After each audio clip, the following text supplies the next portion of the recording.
What's going on, YouTube Metal Complex here, and today we're looking at an amazing folding knife provided for review by my good buddy Gunner EDC on Instagram. Thank you so much. Be sure to give him a follow. This is the Benchmade Crooked River. It is the large variant. Now, immediately you guys are going to say, that's not the Crooked River that I'm familiar with. This is actually one that was built in Benchmade's custom shop. If you guys are not familiar with Benchmade's custom shop, essentially they have a few models like the Griptilian, the Barrage, the Crooked River, I think some other stuff that you can actually go in and choose, you know, from a few different types of steel, a few different handle materials, some different colors, and the Crooked River is one of them. It's a great example considering all the different parts that you can change out. Gunner has clearly used that custom shop to his advantage to create an absolutely beautiful variant of this knife. Really, really cool. Before we get started here, I just want to remind everybody I'm at about 76 patrons. I have a goal of 85. What happens at 85 patrons? Well, I actually have 2 knives to give away to everybody, not just patrons. Literally everybody will be able to enter to win either of these knives the moment I hit 85 patrons. We have the Giant Mouse Clyde and LMAX and Micarta, and we have the Mazarine Nimrod lockback in carbon fiber and M390. About a $350 value between the two of these. The moment that I hit 85 patrons, I'll be releasing a giveaway for both. If you would like to, if you've been viewing my content for a while and you enjoy my channel, you'd like to help support me, I do have a link in the description right at the top to get to my Patreon. You can follow that link, have a look around, and if you'd like to join and support me and help me reach my goal, you can join any tier. The support would mean the world to me. Anyways, let's go ahead and get into the meat and potatoes here. Overall length of the large Crooked River. This is a big one. Remember, there's a mini one too. It's coming in about almost 9¼ inches, definitely over 9 inches. The blade length is coming in about 4 inches, and your cutting edge is coming in about 3.75 inches. Lots of cutting edge, absolutely. How about some size comparisons? Up against the Ontario Rat Model 1, Rat 1 coming in at 8.6 inches overall, and despite being a large knife, is really dwarfed by the Crooked River. How about up against the Spyderco PM2? PM2's coming in at 8.3 inches overall. How about up against the Benchmade Griptilian, or in this case, the Ritter Hogue? Ritter Hogue is coming in at 8 inches overall. How about up against the Benchmade Bug Out? Bug Out is coming in at 7.5 inches overall. Again, completely, and by the way, the Mini is about the same size. It's very close to the same overall length as the Benchmade Bug Out. So if you're considering a large or mini, well, there you go. There's about the size difference between the mini Crooked River and the large one. And last but not least, the Spyderco Para 3. Para 3 is coming in at 7.25 inches overall. How's the action on this guy? Well, the action is phenomenal. Now, I don't know if Gunner did anything extra here. It feels very smooth. It feels like a Benchmade that's been opened and closed a lot. You can see here that this is not the standard edge. Gunner has a beautiful mirror polished cutting edge on this guy. So I'm gonna guess, you know, I've handled a couple minis at my local shop, and they have that same sort of frictiony feel that you get with a new Benchmade, but you guys know, who have owned a lot of Benchmades, they all smooth out over time. Some of them get to be drop shut. This one's dropping, but probably due to the length and mass of that blade. It feels very good. For those of you who are wondering, yes, you can do the reverse flick with this guy, and yes, you can do the forward flick. It's actually very, very enjoyable. There's no sharp edges or anything during deployment. I'm gonna wipe this ugly fingerprint that I put on that blade off there real quick. So, what are we working with on materials? Well, this is not the basic version. This has been heavily upgraded. So the basic version of the knife actually comes in CPM S30V steel. It's got an aluminum bolster, and then it's got a diamond wood handle scale. That's your standard configuration. This knife has actually been upgraded to, there's a Gunner's logo there, it's pretty sweet. S90V steel. You have a choice, I believe, between, what is it? You got the standard S30V, you can get 20CV, you can get S90V. I think you can get Damasteel and maybe M4 or D2. I can't remember. There's a lot of choices. He chose S90V. I don't think that's a bad choice. I don't think any blade steel that you can pick from in their custom shop is a bad choice. S90V being one of the most premium steels you can get right now, I think that's just fine. You have a beautiful tumbled finish on this. I mean, really, really nice tumbled finish. All the edges and corners have been nicely knocked down. Nothing to the point that would really catch too much. You can see there I'm getting a little bit of fingernail, but not really all that much. It's nice and smooth. Everything looks great. I've said this before. Benchmade in the past has had a quality control issue, fit and finish issues, things like that. This is one of their newer models, and it exhibits a lot of the same features that I've seen with other new Benchmade models. It seems like I'm seeing less and less and less of the quality control stuff. So maybe they've stepped it up. Maybe it's just their newer stuff. I don't know. This knife appears to be perfect. I would imagine anything you order out of their custom shop is going to have a little more attention to it. So maybe that yields better fit and finish, better quality control. I don't know for sure. I'm just making guesses. You can see there it does have a flat that runs about 80% the length of the blade, carrying a lot of this blade's overall thickness out to the tip, which we're going to measure here real quick. Much thinner than I thought. Is that right? I was guessing 135 thousandths, but let's go again. Okay, 120 to 125 thousandths makes a little bit more sense. So really, for whatever reason, just looks thicker than that, but carrying a lot of that that thickness out to the tip, so it's going to be more robust than a smaller clip point. This is a larger blade. There's more material out at the end than your standard pocket knife, so it's probably going to be a little bit more durable than other clip points. Clip points are not known for being durable, though. They're better at, you know, they're more known for their ability to puncture and at the same time be great slicers, which this knife definitely is. Now, he's got a custom edge on it, but I have felt the standard edge on the Mini, and it feels great. Given how this blade looks and how it's ground, I would imagine it's going to be fantastic for some more hard use style tasks, which the Axis lock and Benchmade knives in general tend to be good at, as well as more of your delicate slicing tasks, things like that. Feels great. The Benchmade logo is as it usually is, and then on the other side it just has the blade steel. A couple of thumb studs that are very typical for Benchmade. They are very easy to access. They are very comfortable. It feels very, very natural. I don't always get that with a Benchmade knife, but on the large Crooked River here, that's definitely the case. You do have an aluminum bolster, and there is a T6 body screw that's holding in the bolster and the stop pin. You can see how massive that stop pin is. Lots of surface contact despite there not being shouldering on the tang of the blade. I don't like T6 screws, but that's fine. I actually have had a Benchmade where the T6 screw on the bolster backed out, and it was on my M390 Barrage. I would imagine that that's not an issue. I would imagine that they've got at least 3 or 4 threads going into the liner there, so it should be just fine. You do have what appears to be a larger Axis lock than normal. I don't know that for sure.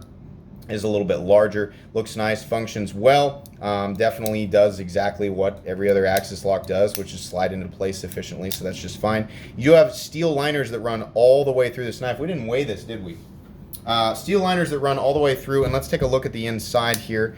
Let you guys know that there is a little bit of milling in there, which is good because this is a big knife, and it's just a little bit on the heavy side, coming in at 5.4 ounces. Now, it's like I always say, consider carry profile amidst weight. If that's simply too much to carry, then it's just going to be too much to carry. But considering the profile of such a large knife and my what I think about how much weight is just too much weight for me, which tends to be about 6 1/4, 6.5 ounces, I don't have a problem with that. But for a lot of people, it's just going to be too much, in which case I would suggest you take a look at the Mini, which actually weighs quite a bit less. Moving on here, you can see this seams into what's in this case G10, and that seam is just perfect.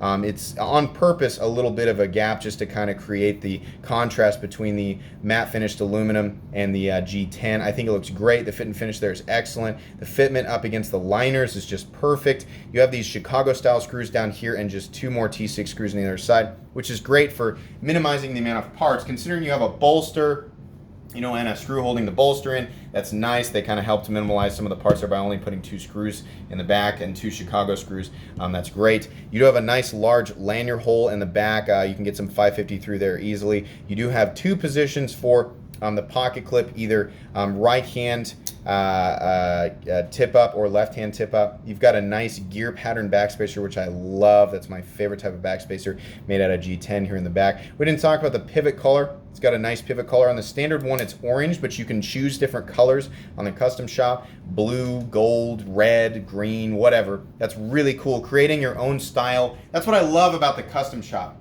Creating your own style with your favorite knife. If you're willing to spend that much money for it, because let me tell you something, you build a knife on the Benchmade custom shop, it's gonna cost a lot of money. It's gonna be an overpriced knife, but you're gonna get exactly what you want, and I think that's cool. I especially like the addition of the pivot color on this guy because not only do you have the choice between either a white or I'm sorry, a satin or a black finished bolster. But then you have all these different choices for the color of the pivot collar, the color of the backspacer, which you can then contrast actually in the color of the G10. There's so many different color choices. The Crooked River is probably the best knife in Benchmade's custom shop for getting every last little part exactly the way that you want it, because there's so many different choices, and I really, really appreciate that. I really think that's cool.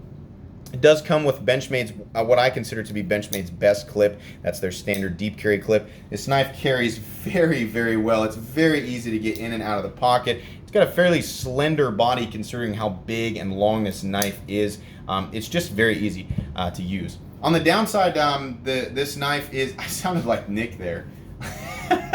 Something that I would consider to be a negative with this knife is its overall size. It's just huge. I mean, I know a lot of people are like, well, everybody else can just deal with it, and I'm not a danger to society, and people shouldn't be afraid of knives. Look, people are just going to be, some people just are going to be afraid of knives, and this big guy is not going to help with that. This is a big, scary, aggressive knife. Even the small one, by most people's standards, is going to be a large knife. I had somebody tell me the other day that my Para 3 was a big knife, right? And most of us would agree it's a medium-sized knife at best, but this is going to be a big knife almost no matter who you are, right? Unless you carry the Cold Steel Espada XL. Okay, fine, then this isn't a big knife to you. But yeah, this is a big knife, big scary knife. It's also not going to be legal in every single place in the world, so that's going to be a problem there. But overall, I mean, just in terms of the build quality and the materials used on the base form and the materials that are available to you on the custom shop, this is a great knife.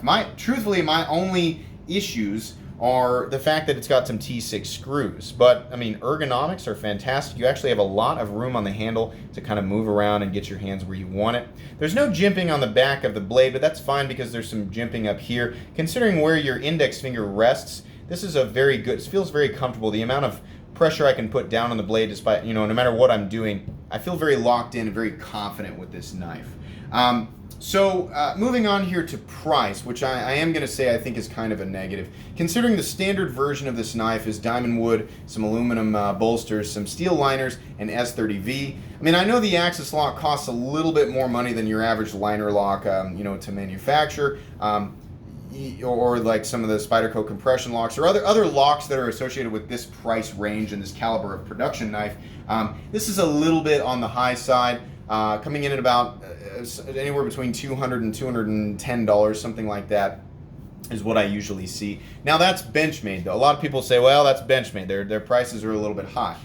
On the flip side, though, this is a 100% USA-made knife. Benchmade has one of the best, if not the very best, warranty that is out there. So consider that. That's a big part of it. People remind me of that all the time in the comment section. Like, hey, listen, you come down on Benchmade for their prices, but it's 100% USA made, and their warranty's awesome. Guys, their warranty is awesome. They are very easy to deal with. So if you're interested in this knife and you like the base version of it, is it worth the money? Well, you're going to be using, I didn't put these back properly last time. You're going to be using T6. Organize your stuff, Complex. T6, by the way, the WIA bit selector as well as my magnetic driver that I use are available down in the description, along with a whole bunch of other stuff. All the knives that you saw here that are really popular, as well as some cool EDC flashlights and EDC gear, all that stuff. Anything you could possibly want, I've got conveniently sorted out down there for those of you who have the itch and are looking to get something for yourself or your loved ones this holiday season. Check out my description. This knife, by the way, will also be down there right at the top. But you're going to be using T6, yeah, that's going to be T6 to take your knife apart, and T8 on the pivot screw. So that's going to be a downside. But anything else, I mean, yeah, if you're looking for this big of a knife, then great. If you're looking for something smaller, but you like how this looks, then go with the other one. The other one's going to be in the low 190s, something like that. But yeah, if you're okay with spending that amount of money and you put a lot of value into the fact that it's made in the USA and the fact that they've got an incredible warranty, then yeah, I think this is going to be worth it to you. Truthfully, yes, I am going to recommend this knife. It's obviously, the big one's not going to be for everybody, but the Crooked River series, between the mini and the large, I can recommend to people. It is a recommendable knife. I think you are getting a good knife for the amount of money you're spending, even if the money is on a little bit of the high end. I love the fact that you can customize these and really make them exactly what you want. That's my favorite part about all this. And I love the look of it. I mean, like, look how good this is a handsome looking blade. And Gunnar has just made, Gunnar, you're gonna have a lot of people copying your style. Exactly. Not that he can lay claim to just all black and red, but I'm just saying I have a feeling we're all of a sudden going to see more of these out there on Instagram. Just after, well, that makes me sound like my channel's so cool that anything that I show on it's all of a sudden. No, that's not what I mean. I just mean like this is an appealing look. People are gonna like this. But yeah, it's a recommendable knife. I really like it. Gunnar, thanks so much for the opportunity to take a look at this. I really, really have enjoyed playing with it and just kind of experiencing it. This is just a great knife. Guys, that's going to be pretty much it for today's video. Like I said, if you like how this knife looks and you want to pick one up for yourself, you can use my link down in the description to do that. If you enjoyed this video, please leave a like. If you'd like to check out my other content, I do, of course, have lots of videos of knives that are either expensive or inexpensive that I do or don't like, so check those out. And if you enjoy all my content, go ahead and click on this Metal Complex logo right here and subscribe because there's definitely more coming. Thanks again for watching, everybody, and have a great day.